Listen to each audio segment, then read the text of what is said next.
11 minute. আচ্ছা, যেটা কি বলতেছিলাম? ও হ্যাঁ, এটা কনফার্ম দুইটা, এটা কনফার্ম দুইটা, কনফার্ম, এগুলো কনফার্ম। একটা একটা কয়টা হলো বলো তো? ছয়টা, আর এটা থেকে দুইটা, বুঝছি? এই যে 8টা আসে, আচ্ছা, এটা থেকে দুইটাই পারবো, এটা দুইটাই পারবো, ঠিক আছে? এটাও একটা পারবে, এটাও একটা পারবে, এটা আবার একটা পারবে, তুমি একটা আটকাবা। কিন্তু সবসময় এটা না হতে পারে, যেমন কেপিকেসি থেকে হয়তো কেপিকেসি একটা কঠিন মেরে দিতে পারে, বাফার দ্রবণটা যতই কঠিন পারে তুমি পারবে, কারণ পরিমাণ কত রসায়ন করার পর বাফার তোমার কাছে কোনো এটা পারবেই। কেপিকেসি মাঝে মাঝে একটু তোমার দরকার লাগতে পারে, বাট ভাইয়া আমরা দেখাবো এমনি যদি ফলো করতে পারো 95% পারো। আমি মনে বলি না যে তুমি দিলেই পারো, কারণ তোমার মাথার ঢেউটারও দরকার, পরীক্ষারও তো ওইটাও দরকার।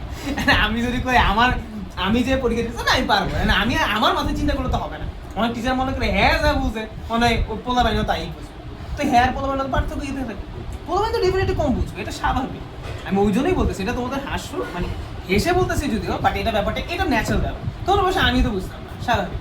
আমি এখন কেন বুঝি ভাই, বারবার সারাদিন একই জিনিস বলতে তো মানুষের মাথায় থাকবে, ঠিক আছে?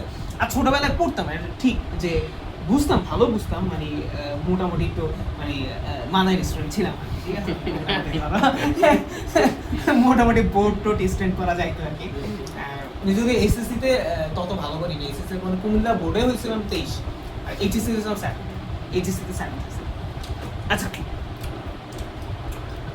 কিন্তু তুমি একটা জিনিস শুনে অবাক হবা যে ভাইয়া, না একটা অবাক হওয়ার বিষয়, একটা যে বলছিলাম ক্লাস 7-এ, তো ভাইয়া হচ্ছে ম্যাথ পরীক্ষা, ক্লাস 7-এর ম্যাথ এক্সামে, ক্লাস 7-এর first semester assessment, first semester আমার এখনো মনে আছে, ওটা দাগ কেটে গেছে তো বেশি। তো ম্যাথে পাইছিলাম 39 ঠিক আছে? ওইটা ছিল মানে এটা হ্যাঁ রিয়াজ স্যার ছিল, রিয়াজ, উনি মারা গেছে, একজন স্যার মারা গেছে, রিয়াজ তাই ছিল, রিয়াজ উনি মারা গেছে, আমাদের তো রিয়াজ স্যার ছিল। তো উনি পছন্দ করতেন আমাকে, কিন্তু হচ্ছে মানে কি বলবো যে খাতায় ভালো দেখি নাই সত্যি, ঠিক আছে? ফার্স্ট সেমিস্টার কি জানি হয়েছিল আমি বুঝে উঠতে পারিনি, হয়তো ক্লাস 7-8 ম্যাথগুলো ধরতে পারতেছিলাম, এটা সত্যি ধরতে পারতেছিলাম। তো 39 পাইছিলাম আর কি। তখন ছিলাম মনে হয়, তখন তো জুবিটারই ছিলাম, জুবিটারই সবসময় ছিলাম। তো মোটামুটি প্রথম 3-4-5 জনের মধ্যেই ছিলাম। তো ওই রেজাল্ট খারাপ হয়েছে মনে, পরে ম্যাথ নতুন করে শুরু করছিলাম, শামসুর স্যারের কাছে ছিল কিনা জানি না, রেডিও কলেজ টিচার, ম্যাথ ভালো পড়ায়, ঠিক আছে? পরে শামসুকে পরের পরীক্ষায় 100, পরের পরীক্ষাও 100, 3টে মিলে 240 না জানি 239 হয়েছে, 3টে মিলে অ্যাভারেজ 80 হয়ে গেছে, একবারে এ প্লাস পেয়ে গেছে, ঠিক আছে? কাটায় একদম পুরা ম্যাথ না। আমার আব্বা সবসময় ম্যাথ নিয়ে একটু ছিল, আমি অন্যরা 0 পাইলে তার কোনো মনে সমস্যা ছিল, ম্যাথ 19 বিষয় দিয়ে সমস্যা একবারে। হ্যাঁ আচ্ছা, হ্যাডম দেয় আমার আব্বু, মানে কি বলবো, মানে আমাকে জীবনে কোনো প্রেশার দেয়, এই যে ভাই জীবনে মাতলামি হচ্ছে, 2বার মেডিকেল হওয়ার পরে পড়ি নাই, ইঞ্জিনিয়ারিং হওয়ার পরে পড়ি নাই, ঢাকা ইউনিভার্সিটি হওয়ার পরে পড়ি নাই, জাহাঙ্গীরে পড়তেছি, অন্য সব বাদ দিছি, পড়ি নাই। Second year university of California USA থেকে ফুল ফান্ডিং নিয়ে যাবে বলছে, জাস্ট আমি আলসিমি করে আমার পাসপোর্ট এনে কিছু করে বলছিলাম, আমি কিছুই করি নি। আমার কোনোদিন একটা কথা বলে, আমি কিন্তু বলছিলাম তোমরা বলছিলাম না আমাদের ফ্যামিলির ক্রাইসিস ছিল কিছুটা, ওই সময় এমন হয়েছিল যে আমার স্বর্ণ বিক্রি করে আমাকে করাইছিল, লাস্ট দিয়েছিল। এত কিছু করার পরে আমি যে এত কিছু করি নাই, আমার কিন্তু কোনোদিন পড়া নেই, কিছু বলে উল্টা বলছে এত বলার দরকার নাই, তোমার যেমনি চাই।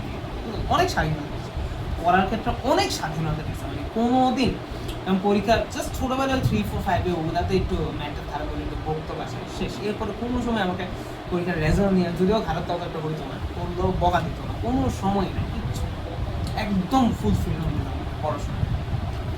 আচ্ছা, তাহলে আমরা এই ব্যাপারটা বুঝতে পারছি, তাহলে ম্যাথের ক্ষেত্রে আমি কাহিনীটা তোমাকে বুঝিয়ে পারছি। তুমি বক্স দাও না দাও ওইটা সমস্যা, ও যেটা বলছিলাম এখান থেকে একটা তুমি পারবে, এখানে তো 2-1টা কঠিন ওইটা নিউট্রালাইজ হয়ে গেছে, এখানে সহজ এটা বাসা প্র্যাকটিস করতে পারবে, এখানে সহজ বাসা প্র্যাকটিস, তাহলে আমি কিন্তু ফার্স্ট টাইম মোটামুটি আমি কভার করতে পারবো ইনশাআল্লাহ।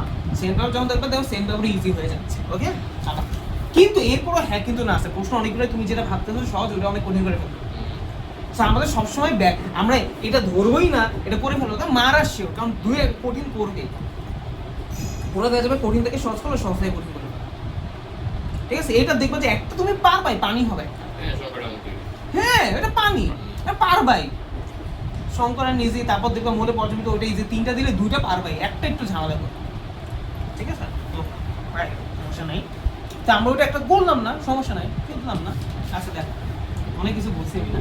আচ্ছা এবার এটা দেখো, এটা আমি কি পড়াবো বলো তো, দেখো তো এটা দেওয়া আছে আর এনএস দেওয়া আছে, ও তৈরি করে নিতে হবে। আমি এই পাত্রে পিস নির্ণয় করবো, এটা কয়বার দেখা।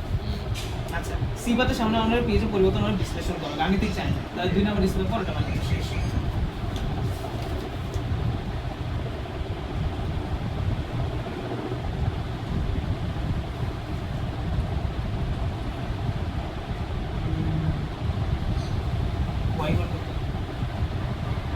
এটা আবার মূল পরিমাণ পরিমাণগত রসায়ন,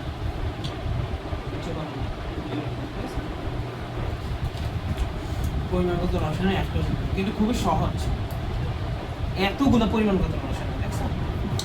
আচ্ছা একটা পারবা এক্স পাত্রে পিএস এটা তো পারবা, দুর্বল কেন কি দেওয়া আছে, এইচে দেওয়া আছে, তোমার তো এইচে দেখে লাভ নেই, সি বের করবা, এইচ বের করবা, পিএস বের করবা, এটা পারবা। এসিএল দাও আছে, এটা দাও আছে, এই পাত্রে পিএস নির্ণয় করো। এবার বিবেচনা বাফার ক্রিয়া কি, বাফার ক্রিয়া আছে কি, 2 নম্বর রিসিভার যদি হয় বাফার ক্রিয়া আছে, তাও তুমি ওটা চাইলে একটু দেখা দিবে সামনে অঙ্ক কার্যকর বাফার ক্রিয়া আছে কি, বাফার হবে কি, ওইটা চাইলেও 2 নম্বর রিসিভার বাফার হবে কিন্তু প্রমাণিত হয়ে যায়, তারপরে তুমি আবার ওই যে অ্যানালগটা দেখা 4 নাম্বার তো বুঝো না কেন, বুঝো নাই বাফার এখানে কি চাইছে বলো তো, বাফার ক্রিয়া আছে কি, তো তুমি বাফার ক্রিয়া আছে কি 2 নম্বর রিসিভারে প্রমাণ, যেহেতু ওই দুটো থাকলে না, কিন্তু তোমাকে এটা প্রমাণ করতে হবে থিওরিটিক্যালি, এই জন্য পুরোটাই দেখে।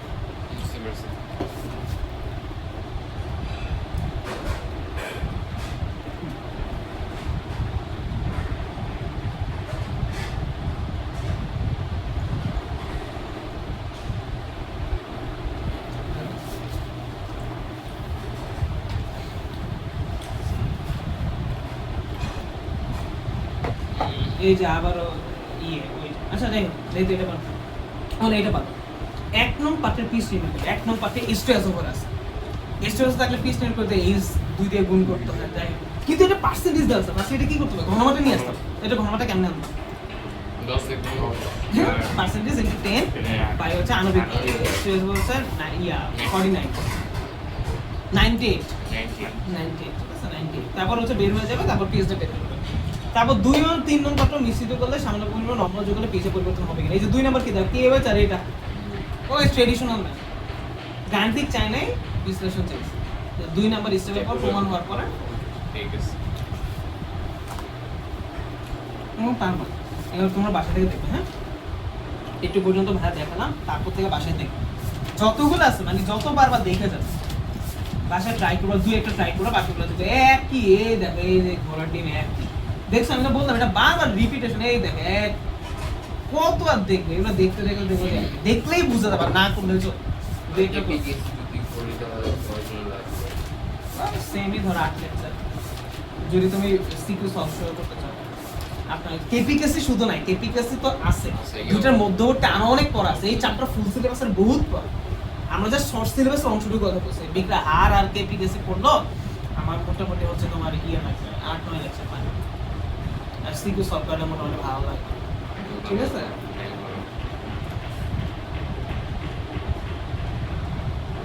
তবে এই চ্যাপ্টারের ইয়েটা করতে পারতা, তাহলে যদি পরিমাণগত ওই চ্যাপ্টারের সাথে ইন্টিগ্রেটেড, পরিমাণগত অর্ধেক, পরিমাণগত অর্ধেকের সাথে বাকি অর্ধেকের অবশ্য সমস্যা নেই, মানে খুব বেশি কন্ট্রাডিক্টরি হয় না। পরিমাণগত এরকম 2টা ভাগ আছে, একটা অম্লকার একটা জারণ, ভাইয়ে ভাগ করে দিয়ে মানে ওটা সেপারেটলি প্রশ্ন আসে। যাই হোক থাক, ধরো দরকার নাই থাক।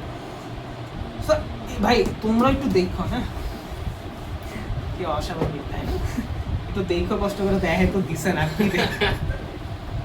নিয়ে যাবে। এবং ভাইয়া আরো কি ট্রিক্স ফলো করতে জানো, তুমি নিজে যখন সলভ করবা তো নিজে সলভ করার সময় ভাইয়া করতাম কি, ভাইয়া তো ভিডিও ওরকম ছিল না, মোবাইলের ডেটে ছিল, ভাইয়া করার সময় ভাইয়া ভিডিও করে রাখতাম, ভাইয়া কেমনে বুঝছি, কারণ আমি নিজে কেমনে বুঝছি পরে আমি নিজেই বলেছি, এটা হয় না মাঝে মাঝে।